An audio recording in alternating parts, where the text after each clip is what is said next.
Hey neighbors, you know that feeling, you get that feeling like you should know more about what's going on, especially stuff that could impact us, right here in Deer Park, LaPorte, in Pasadena. Well, today we're scratching that itch with a deep dive into Mandate for Leadership, the Conservative Promise. This document, it's basically a playbook of recommendations for, well, everything, from national defense to how our schools right here are run. It's like a sneak peek into what a potential future U.S. administration might prioritize. And to help us sift through all the policy jargon, I got an expert by my side. It really is a blueprint for action. More than just ideas, the mandate gets into the nitty-gritty of how a conservative administration could reshape the U.S. government. So before we get into the wood, let's talk about the who. Who are the brains behind this mandate? We've got two authors, each with a very specific background. Jennifer Hazelton has a long history in defense and international development, working with big names like the Department of Defense, USA, and even the State Department. Sounds like someone who knows their way around Washington. Exactly. And then we have Karen Kerrigan, a powerhouse advocate for small businesses and entrepreneurship. She's led the Small Business and Entrepreneurship Council for years and has advised policymakers across the globe.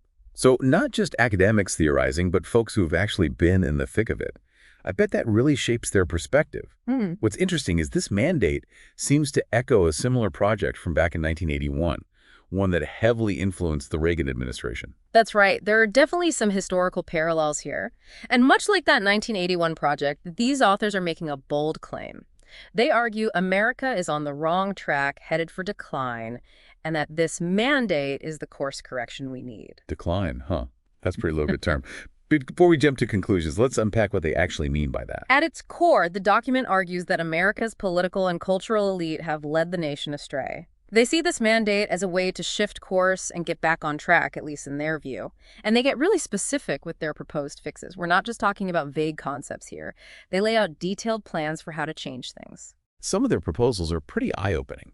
Like they actually call for potentially eliminating the entire Department of Homeland Security. I mean, that's a huge part of our government, especially when you think about security concerns right here at home. It is a bold move. Their reasoning is that DHS has become bloated and inefficient since it was created after 9/11. They think going back to a system where certain functions are handled by pre-existing agencies, like we had before, would actually be more efficient. So less bureaucracy, more targeted action. I can see how that might appeal to some people. But wouldn't breaking up a department like that create new challenges? Coordination between agencies could get messy, and wouldn't there be a risk of gaps in our security? It makes you wonder what kind of impact it would really have on our community's safety. Those are definitely questions worth considering. The document doesn't fully address all the potential hurdles or unintended consequences. Well, one thing's for sure, they're not shying away from shaking things up. And they don't stop there. They also want a massive overhaul of the civil service system. The system that governs how government employees are hired and managed. They argue that the current merit system is broken, saying it no longer ensures we have the most qualified people in government positions. Their proposal is to focus hiring and retention on actual skills and performance rather than just ticking boxes on a form. I can see how that could impact us locally. Think about all the government services we rely on, from our schools to road maintenance. If this proposal went through, it could change how those services are delivered, hopefully for the better. But how would it impact the folks who work for the government? It's hard to say for sure. There would definitely be winners and losers in any major system overhaul. The document emphasizes that the goal is to create a more efficient and effective government, one that's more responsive to the needs of citizens. But whether this specific proposal would actually achieve that is up for debate. Okay, so we've got the big picture: smaller government, less bureaucracy, more focus on results. But let's zoom in on something I know is important to our listeners: education. What does this mandate have to say about our schools, especially right here in Deer Park, LaPorte, and Pasadena? They're calling for some pretty major changes to education policy. Promoting school choice is a big one, giving parents more control over where their kids go to school instead of just being assigned to their local district school.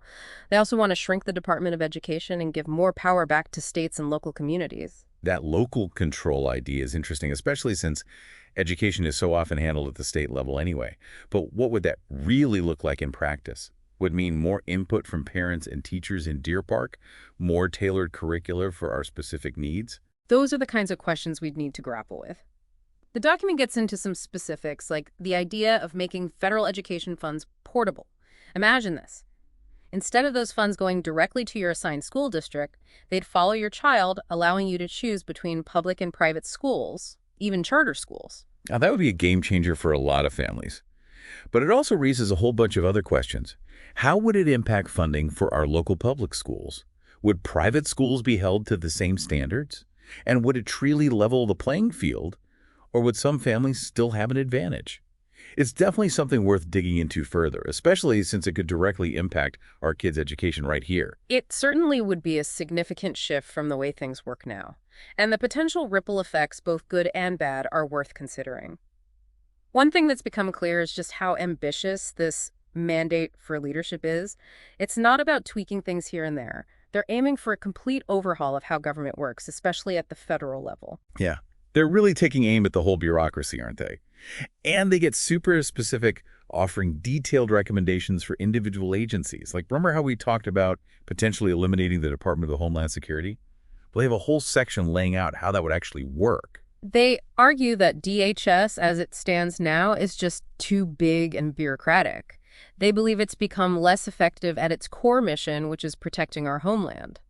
Their proposal is to decentralize things, shifting some responsibilities back to the agencies that handled them before 9/11. Okay, but wouldn't that create a whole new set of challenges? I mean, getting different agencies to work together seamlessly, especially on something as critical as national security, that's going to be tough. And what about the risk of things falling through the cracks? Those are legitimate concerns, and the document does acknowledge the need for strong interagency cooperation, but it doesn't really delve into the specifics of how that would play out in reality. Would it actually streamline things and improve communication, or would it just create more confusion and red tape? Those are questions we'd need to explore further. Makes sense.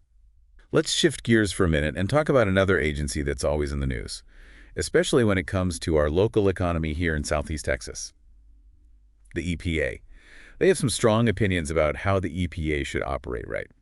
One of their main arguments is that the EPA should focus on its core functions, specifically protecting public health and the environment. They believe it's often overstepped its boundaries, implementing regulations that they see as overly aggressive and burdensome, especially for businesses. I can see how that would resonate with folks here in Deer Park, LaPorte, and Pasadena. We've got a lot of industries in our area that are heavily impacted by EPA regulations. Finding that balance between protecting the environment and supporting economic growth, that's a tough one. Absolutely. And the authors of this mandate seem to be pushing for more of a common sense approach, one that considers the economic impact of regulations, especially on small businesses. They also emphasize the importance of transparency, arguing that the science behind EPA regulations should be clear and accessible to the public. Transparency is key, especially when we're talking about policies that directly affect our community. People need to understand the reasoning behind those decisions, not just be told what to do. Speaking of things that hit close to home, let's talk about the Department of Education. What are their thoughts on education policy, especially as it relates to our schools here? As we mentioned earlier, they want to significantly downsize the Department of Education, shifting more power back to states and local communities. They argue that a one-size-fits-all approach to education just doesn't work, and that local communities are better equipped to understand and address the unique needs of their students. So more local control, more flexibility. I can see how that might appeal to some parents and educators here. But it also raises some questions. Would it lead to more inequality between different school districts? Would we see a wider gap between schools in affluent areas and those in less well-off communities? Those are important considerations. The mandate argues that giving more power to local communities would actually lead to more innovation and better outcomes for students. They believe that parents and local school boards are in the best position to make decisions about what's best for their kids. But whether that would actually play out in a way that benefits everyone is a complex issue. What about their stance on school choice? They're big advocates for that, right? Absolutely. They want to empower parents to choose the best educational options for their children, whether that's public-private charter or homeschooling.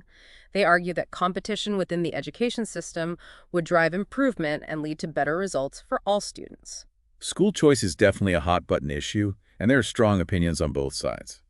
Some people believe it would give parents more options and improve educational quality, while others worry that it would drain resources from public schools and exacerbate existing inequalities. It's a complex issue with no easy answers, but it's clear that the authors of this mandate believe that school choice is a key ingredient in improving education in America. Well, they don't just focus on domestic policy. They also have a lot to say about foreign policy and national security. In fact, they dedicate a whole chapter to reforming the intelligence community. What's their take on that?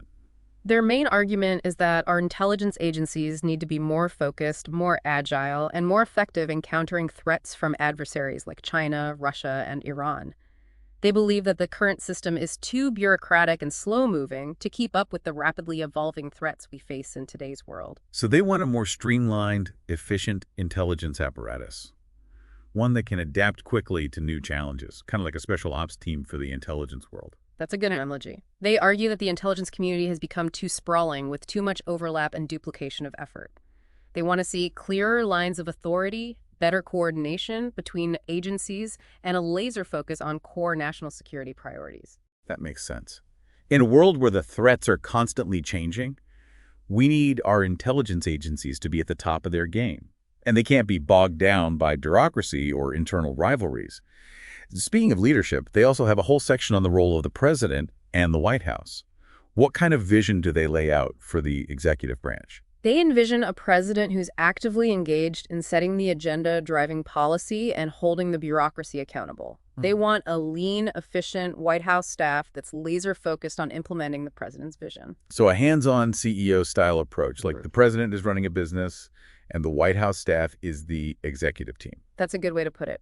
They believe that the president needs to be more than just a figurehead. They need to be actively involved in the day-to-day workings of government, making decisions and driving progress. And they argue that the White House staff should be composed of experienced, competent individuals who are deeply committed to the president's agenda.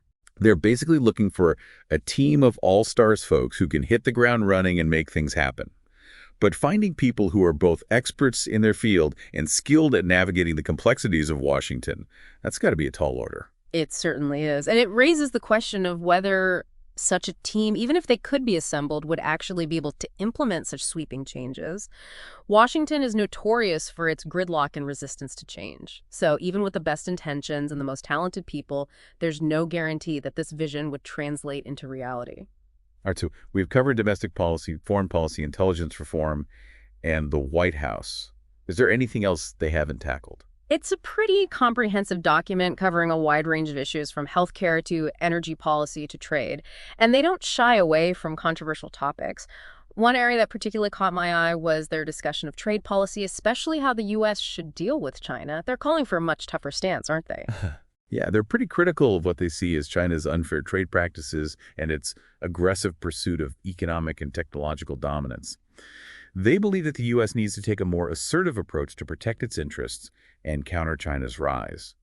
But what does that actually mean in practical terms? They don't explicitly endorse any specific measures, but they definitely lay out the case for a more confrontational approach. They believe that the era of engagement and accommodation with China is over, and that the U.S. needs to be willing to use tariff sanctions and other tools to push back against what they see as Chinese aggression.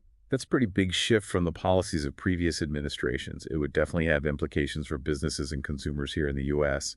I mean, think about how much we rely on goods made in China. A trade war could lead to higher prices, shortages, and even job losses. Those are definitely risks we'd have to weigh against the potential benefits of taking a tougher stance on China. It's a complex issue with no easy answers, and it's one that could have a significant impact on our local economy, especially for businesses that rely on imports or exports. Okay, we're about out of time for part 2, but before we wrap up, I want to touch on one more thing. The economy. What do they have to say about economic policy, especially when it comes to small businesses? Well, considering that one of the authors is a longtime champion of small business, it's no surprise that they dedicate a lot of attention to this issue. They start from the premise that small businesses are the engine of the American economy, and that the government should create an environment where they can thrive. They argue for tax cuts, deregulation, and policies that promote entrepreneurship and innovation. That all sounds good in theory, but what would it look like in practice? What specific policies do they recommend? They have a whole list of proposals, from simplifying the tax code to reducing regulatory burdens to making it easier for small businesses to access capital. They also call for reforms to the Small Business Administration, arguing that it needs to be more efficient and effective in supporting small businesses. That's something that I think resonates with a lot of folks here in Deer Park, LaPorte, and Pasadena. We have a lot of small businesses in our community, and they're the backbone of our local economy. Any policies that can help them grow and create jobs are worth considering. Absolutely. And they also emphasize the importance of free markets and competition. They believe that the government should avoid picking winners and losers, and that the best way to promote economic growth is to create a level playing field where businesses can compete on their merits. It's interesting, as we've been going through this mandate for leadership, it's become clear that it's more than just like a dry policy document. It's a statement about like values of vision for what America could be. Yeah, it lays out a roadmap for a particular brand of conservative thought. They're not just suggesting tweaks, they're aiming for a fundamental shift in the direction of the country. And one of the themes that keeps popping up for me is this idea of individual liberty and limited government. They seem to believe that the best way to empower people and boost prosperity is for the government to just step back and let individuals and businesses kind of pursue their own goals. That's right. They argue that excessive government regulation stifles innovation, discourages entrepreneurship, and ultimately holds everybody back. They see a smaller, less intrusive government as the key to unlocking individual potential and creating a more dynamic economy. And I think that message resonates with a lot of people, especially those who feel like they're just drowning in bureaucracy and red tape, right? They want a government that works for them, not against them. But how do they propose to actually achieve that? What are some of their specific policy recommendations? Well, they have a whole laundry list of proposals covering everything from taxes to healthcare to education. But one area they really hammer on is deregulation. They believe that we have way too many regulations and they're just strangling businesses, hindering economic growth. They call for a systematic review of existing regulations with the goal of eliminating those that are unnecessary or overly burdensome. That would certainly be welcomed by a lot of business owners. I can't tell you how many times I've heard people complain about being buried under mountains of paperwork and regulations. But wouldn't rolling back regulations also raise concerns about things like consumer protection and environmental safety? How do they address that? Well, they do acknowledge the need for some regulation to protect the public interest, but they argue that the pendulum has swung too far in the other direction. They believe that many regulations are overly complex, duplicative, or just plain ineffective. And they argue that these regulations often impose significant costs on businesses without providing any real benefits. So it's all about finding that sweet spot right, protecting the public without stifling economic growth. But how do you even define that sweet spot? It seems like there's always going to be a tension between those two goals. Absolutely. And the authors of this mandate believe that the best way to strike that balance is to rely on market-based solutions whenever possible. They argue that a free market, when allowed to operate freely, is the most efficient and effective way to allocate resources and promote innovation. They believe that government intervention should be a last resort, not the default. Okay, let's talk about another issue that's always at the top of everyone's mind. Healthcare. It's a complex and controversial issue and one that has defied easy solutions.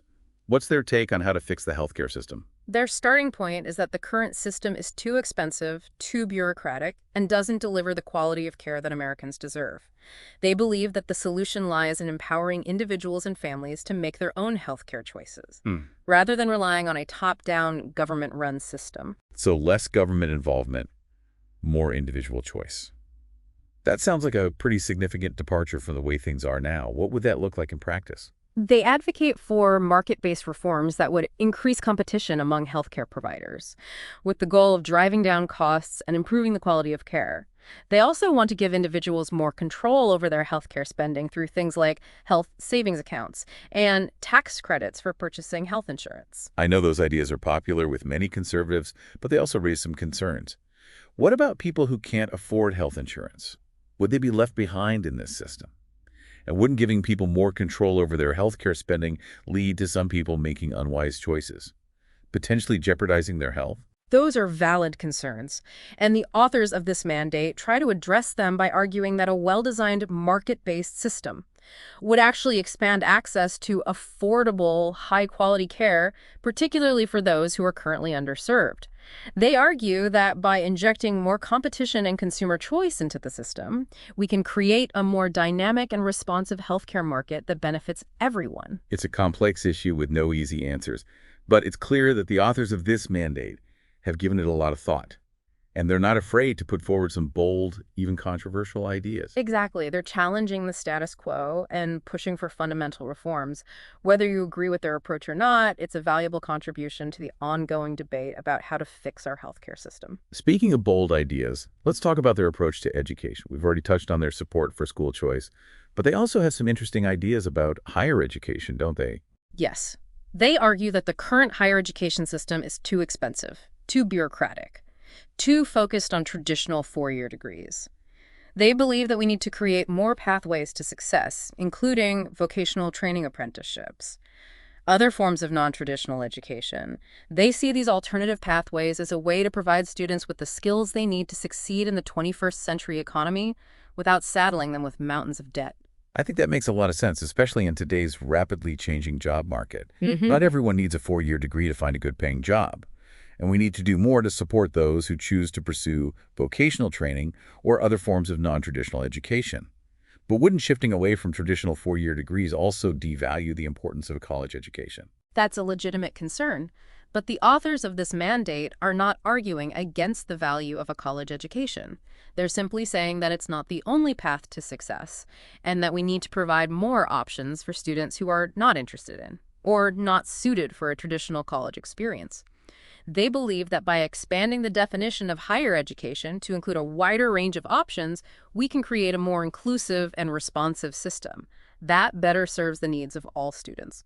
Okay, we've covered a lot of ground today, from national security to education to healthcare. It's been a fascinating deep dive into the world of conservative policy ideas. But what does it all mean for us here in Deer Park, LaPorte, and Pasadena? That's the million-dollar question, isn't it? The Mandate for Leadership offers a blueprint for a very specific vision of America, one that emphasizes individual liberty, limited government-free markets, and a strong national defense.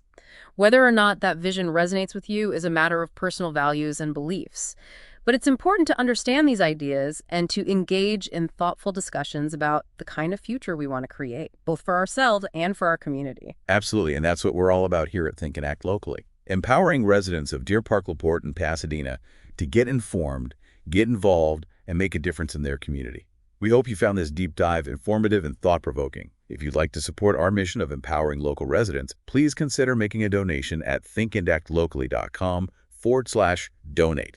Every little bit helps. Thanks for listening.